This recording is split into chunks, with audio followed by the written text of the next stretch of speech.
You're floating theories. When we started talking about the JFK thing, let me make it clear. Piers, I really think you're not holding on to your thoughts. Well, let me make my thought very clearly. When we started talking about the implication that you were making was that easy to suggest that multiple people could have been involved at different levels. I was then connecting the dots and saying that in order for... Okay, so Candace Owens just had a 4.5-hour secret meeting with Charlie Kirk's widow, Erika. And what went down?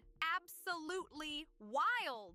This meeting was supposed to shut down Candace's investigation, but did it? Hell no! What she revealed after is going to blow your mind. Charlie Kirk's assassination wasn't just some random tragedy. This was a public execution of one of America's biggest conservative voices. And Candace? She's been all over this case, asking questions nobody else dares to ask. Stay locked in because what's coming next is straight up unreal. Charlie Kirk was murdered, and the official story. A lone gunman named Tyler Robinson allegedly scaled a college rooftop like Spider-Man and fired one magic bullet. One shot, one kill.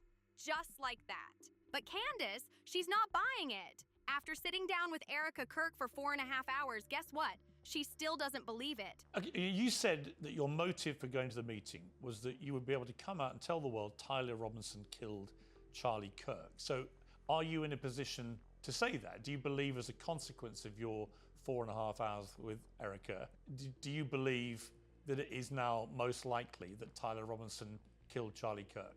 Absolutely not.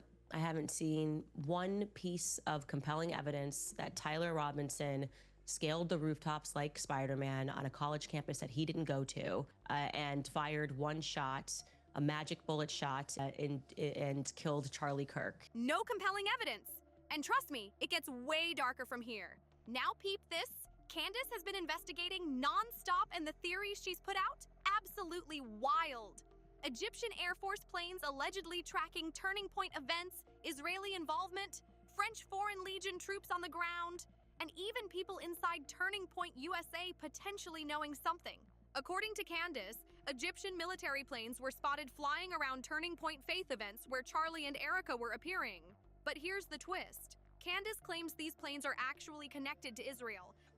Something weird involving Egyptian planes. So, well, you know, what's that about? You've inferred perhaps Israeli involvement in some way. You've certainly inferred a lot of Turning Point USA involvement. That's a lot of people getting involved in the murder of Charlie Kirk potentially. But what I'm really curious about is, given you've been all over all this and you've been airing all these theories, well, which one is it? It can't be all of these things. Is it somebody? Well, of course, is it someone at Turning Point USA? Yeah, I mean, who do you actually believe was behind this? Of course, it can be all of those things. And what's really ironic here is that there's a clip of Charlie in the last months leading up to his death where he speaks about the JFK assassination. And he says that multiple countries were involved, multiple people were involved, the LBJ was involved, the feds were involved. And he's correct. That is what it means. When there is a conspiracy, there are multiple people that are involved. Of course, there's not one person on a grassy knoll who shot JFK. They've been flying in and out of Israel with transponders turned off for years. She explained that these Egyptian planes are tied to Israel, and they've been flying in and out of Israel with their transponder off for years. There's no question there's a correlation here between Turning Point USA faith events. And when Piers asks, but why? Candace admits she doesn't have the full answer yet. But she's convinced something suspicious is going on. The timing, the connections, it is weird. But here's what's got everyone talking. Candace isn't just pointing fingers at foreign governments.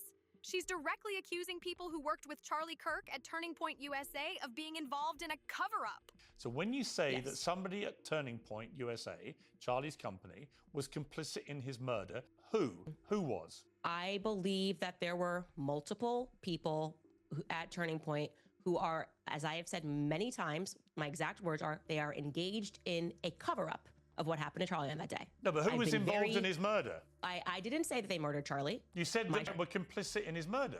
No, my exact sentence that I said was that there were people at Turning Point who are engaged in a cover-up. During the Piers Morgan interview, Candace dropped an absolute bomb. She admitted that she gave Erika Kirk, Charlie's widow, the names of 2 specific Turning Point employees who she believes might have had foreknowledge of the assassination.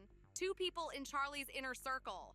When Piers asked if anybody at Turning Point knew that Charlie Kirk was going to be murdered, Did anybody at Turning Point, in your opinion, know that Charlie Kirk was going to be murdered? There is specifically 2 people at Turning Point USA, and I have communicated that information to Erika and Justin Strife, that I would not be surprised if they had foreknowledge of Charlie Kirk being assassinated. But do you have any evidence I'm for not that? going to name, I am not going to name those people, okay? Because it's not right for me to name those people until I know for a fact that they did. Did you give the name? Did you give the names to Erika? Yes. She literally told the widow that 2 current employees might have known Charlie was going to die. And there's one name she has mentioned publicly, Mikey McCoy, Charlie's chief of staff. Candace analyzed footage frame by frame and claims Mikey put a phone to his ear just 0.834 seconds after shots were fired, meaning he couldn't have dialed. The call was pre-connected, like he was waiting. Candace showed a clip where she broke down the timing, explaining that from the time you hear the shots, that is how long it takes for Mikey McCoy to put the phone to his ear. That it is exactly 834 milliseconds from the time that you hear the shot. That is how long it takes for Mikey McCoy to put the phone to his ear. Now, why is that precise timing so important? Because there's no dialing. Mikey didn't have time to dial, okay? You can't dial and put your phone to an ear in 0.834 seconds. There's no dialing. You can't dial and put your phone to an ear in under 1 second. So let's talk about this secret meeting. Now, what was the new information that you got in your meeting with Erika about Mikey McCoy? So I'm sorry your gotcha is not going too well, but I never then said, I am now satisfied that Mikey put the phone to his ear. What I presented to the public is No, what I Erika didn't say gave to me. that. Sorry, just to clarify. Yeah. No. Yeah, well, you did say No, you were had not us clear. side. Well, let me give you the chance to clarify. After weeks of theories, Erika Kirk publicly said, "Stop with the conspiracy theories" on CBS News. But then Turning Point reached out and invited Candace to sit down with Erika face-to-face for 4.5 hours in Nashville. Now here's what's wild. Candace went in hoping Erika would show her smoking gun evidence that would convince her, okay, it was Tyler Robinson, case closed. But that didn't happen. They called one of the lawyers working on this case, and it was not convincing at all. The lawyer said, in effect, all we have is what the public has seen. We won't know more because we're investigating. That just made Candace question why everybody's being so over the top and ridiculous. The lawyer for Turning Point literally admitted they don't have anything more than what's already public. No secret video, no definitive proof, nothing. Yet, they've been saying the evidence is overwhelming. Candace was like, what evidence? But here's what DID happened. According to Candace, Turning Point USA admitted they had been lying. Multiple people told lies to the public after Charlie's death, and in this private meeting, they finally owned up to it. Candace said she was very refreshed that they owned up to the lies. The public simply doesn't believe the story they've been fed, and the psychological operation to convince us not to believe our own eyes has failed. She's calling it a psychological operation. And the biggest question, did Erika ask Candace to stop? When Piers asked if Erika is okay with her continuing to talk about her theories, Candace made it clear that Erika didn't ask her to stop. Throughout that meeting, she was not asked to stop. To the contrary, she shared information and got information from them.